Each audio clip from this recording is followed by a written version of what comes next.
Hello friends, welcome to the video today. Everywhere on social media, posts or videos are sent by people who provoke others. This is to hurt the sentiments of some people, to hurt some people. Many people are suffering like this. Through social media posts, people should be encouraged, self-confidence should be given, good knowledge should be given, but today in social media, it is happening to provoke a group, to hurt a group. Such difficult incidents are happening.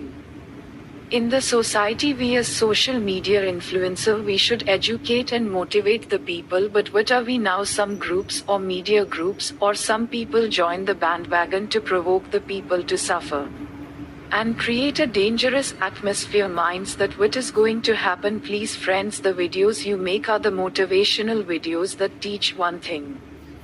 See to it that it will be useful for tomorrow.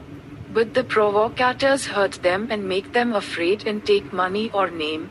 It will be painful for them and it will also trouble you in the future. Because when we get such a good platform, it is very good if we use it for good. But these days religious posts are happening a lot, due to which the religious harmony is getting damaged. This is very sad because in our daily life every religious person has their own difficulties. Our non-religious friends are very dear friends and have grown up together with them since childhood. ఒకరు రెచ్చగొడితే మనం రెచ్చిపోవద్దు మిత్రమా. నేటి సమాజంలో మనం రెచ్చగొడటానికే తయారు. మనం ఎప్పటి నుంచో మనం కలిసి ఉన్న మన మిత్రులం ఒకరు రెచ్చగొట్టారని ఒకరి కల్పించి చెప్పారని మన స్నేహాన్ని మనం విడిపెట్టుకోవచ్చు మిత్రమా. చిన్నప్పటి నుంచి మనం కలిసి పెరిగాం మిత్రమా. మనకి ఇలాంటి తారతమ్యాలు లేవు మిత్రమా. మనకు ఈ సోషల్ మీడియా వల్ల మన మైండ్లో అవుతాయి, కానీ వాటిని పట్టించుకోవద్దు. మన పని, మన స్నేహం మనకు ఎప్పటికీ ఉంటుంది మిత్రమా.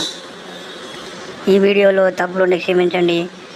సమాజం మొత్తం కలిసి ఉండాలని మన ఉద్దేశం, వేరే ఉద్దేశం ఏం లేదు. అందరూ కలిసి ఉండాలి, అందరూ సంతోషంగా ఉండాలి. నమస్కారం మిత్రులు, ప్లీజ్ వాచ్ మై వీడియో.